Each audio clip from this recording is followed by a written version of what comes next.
आप किसी भी तरीके से परेशान हैं, जैसे कोई भी समस्या, एजुकेशन की रिलेटेड समस्या हो, धन से रिलेटेड समस्या हो, बाकी बच्चों की शादी हो गई, मकान बनना हो गया, बीमारी हो गई, कोर्ट कचहरी हो गई, इन सभी समस्याओं से यदि आप जूझ रहे हैं तो एक तरीका होता है कि हम अपनी पत्रिका को चेक करवा लें। पत्रिका चेक करवाएं और देखें कौन सा ग्रह, कौन सा प्लैनेट हमें दुष्प्रभाव दे रहा है, कौन सा प्लैनेट हमारी नीच का फल दे रहा है, कौन सा उच्च का दे रहा है, हमारी लाइफ के किस एस्पेक्ट्स पे है, हमारी हेल्थ पे दृष्टि पड़ रही है, एजुकेशन पे पड़ रही है, मेरे बच्चों की एजुकेशन पे पड़ रही है, या मेरी प्रॉपर्टी ना बनने के योग बन रहे हैं। ऐसे कौन से योग हैं जो हमें परेशान कर रहे हैं। आज के काल में परेशानी हर मनुष्य को हो, चाहे वो अमीर है चाहे गरीब है। एक समाधान कि अपनी पत्रिका चेक कराएं। लेकिन जिन लोगों के पास पत्रिका नहीं है, यानी कि डेट ऑफ बर्थ नहीं है, ज़्यादातर लोगों की समस्या रहती है कि मेरे पास डेट ऑफ बर्थ नहीं है। डेट ऑफ बर्थ है तो समय नहीं पता, एग्जैक्ट समय नहीं पता। तो एग्जैक्ट समय नहीं पता और आप बहुत ज़्यादा परेशान हो रहे हैं, तो उस स्थिति में क्या करें? मैं अपनी परेशानियों का हल कहाँ से लाऊं? छोटी छोटी रेमेडीज़ होती हैं, कोई भी। अब कितनी रेमेडीज़ करेंगे आप? 9 प्लैनेट्स हैं, 9 प्लैनेट्स की रेमेडी करते करते आप परेशान हो जाएंगे। और कई लोग तो झुंझलाहट में छोड़ देते हैं कि मेरे बस की नहीं है इतनी सब रेमेडी करना, उपाय करना। पूजा पाठ भी यदि हम कहेंगे आप 31 दिन 41 दिन जाके ये काम करें, कुछ दबा कर आएँ, कहीं स्नान करके आए नदी में, तो ये संभव नहीं है।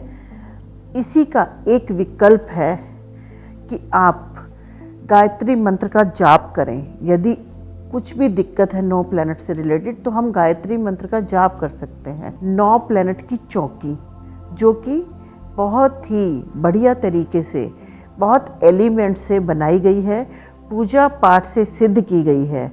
अगर आप एक बार इस चौकी को अच्छे मुहूर्त में अपने घर में स्थापित करेंगे, तो आप देखेंगे कि आपके बच्चों की एजुकेशन से रिलेटेड जो प्रॉब्लम थी, क्योंकि आपको पता ही नहीं ना कि आपके कौन सा ग्रह आपको क्या दे रहा है, तो क्या करेंगे? सभी प्लैनेट्स को अच्छा कर लेंगे कि ना वो हमें इतना बुरा फल दे और ना हमारे को ओवर एनर्जी कर दे, क्योंकि कोई भी चीज़ बैलेंस होना बहुत ज़रूरी है।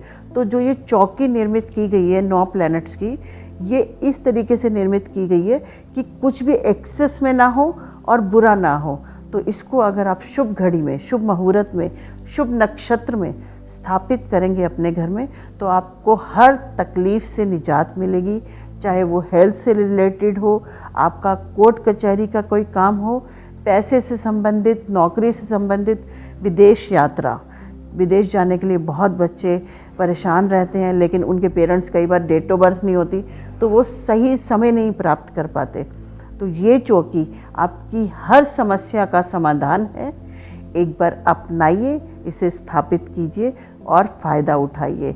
इसके अलावा पक्षियों को दाना डालिए, उससे भी नवग्रह शांति में बहुत अच्छे इफ़ेक्ट्स मिलते हैं। ये सब कीजिए और बताइए आपको क्या फ़ायदा मिला। यह 9 ग्रहों की, 9 प्लैनेट्स की चौकी एक ही बात है, जो कि बहुत ही शुद्ध धातु से प्राण प्रतिष्ठा डाल के, आपको कुछ नहीं करना, मात्र उसको अच्छे लग्न, अच्छे मुहूर्त, अच्छे नक्षत्र में स्थापित करना है अपने घर में। प्राण प्रतिष्ठा पहले से हुई है, आपको कोई ज़रूरत नहीं है कि किसी से आपको प्राण प्रतिष्ठा करानी पड़े या पूजा करवानी पड़े। एकमात्र आपको उसको स्थापित करना है अपने घर में, जिससे कि सभी समस्याओं से निजात मिल जाएगी। मंत्र जाप करने में प्रोनाउंसिएशन गलत हो जाती है। गलत करने से अच्छा है कि काम ना करें तो बेहतर है। उन मंत्रों के समावेश से हमने एक वास्तु यंत्र बनाया है, जो कि बहुत ही अच्छा यंत्र है, जिसको स्थापित करने से संपूर्ण वास्तु दोष खत्म हो जाता है। कई बार मेरे पास बहुत से फ़ोन आते हैं कि जब से हमने नए घर में गए हैं, पहले वो जैसे सब जॉइंट फैमिली में रहते थे, तो डिवाइड हो गया, सब कुछ हिस्से मिल गए, तो किसी नए घर में चले गए। नए घर में जाते ही अचानक से नौकरी छूट गई, बेटे और बहू का कलेश शुरू हो गया, डाइवोर्स हो गया उनका। दादी की तबीयत खराब हो गई, हेल्थ इश्यूज आ गए, पैसे का नुकसान होना शुरू हो गया, एक्सीडेंट होने लगे, बहुत सारी समस्याएं आ गई। तो कारण तो पता नहीं, कारण जानने की कोशिश भी क्या करें। या तो सभी, देखिए कुंडलियाँ तो सबकी अलग अलग होती हैं। आपके घर में 5 सदस्य हैं तो ज़रूरी नहीं कि पांचों की कुंडली एक जैसी होगी। सबका ईयर, डेट, समय सबका अलग अलग होगा, लेकिन घर जिसमें आप रहते हैं वो एक ही है, जिसकी वाइब्रेशंस, जिसकी डायरेक्शंस का शुभ और अशुभ फल आप सबको झेलना पड़ता है। जितने भी मेंबर हैं परिवार में, सबको फल झेलना पड़ता है। कहने को तो मेन 4 डायरेक्शन है, लेकिन आप कैलकुलेट करेंगे तो 8 दिशाएं हैं, मेन 8 दिशाएं हैं जिनका अलग अलग प्रभाव पड़ता है जीवन पे एक घर से।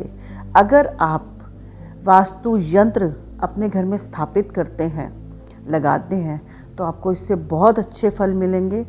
आपकी अलमारी हमेशा धन से भरी रहेगी। ऐसे ही इसी क्रम में एक और बात बताऊंगी, जब भी आप अलमारी रखें तो कोशिश करें उसका जो दरवाज़ा खुले या तो नॉर्थ की ओर खुले या ईस्ट की ओर खुले।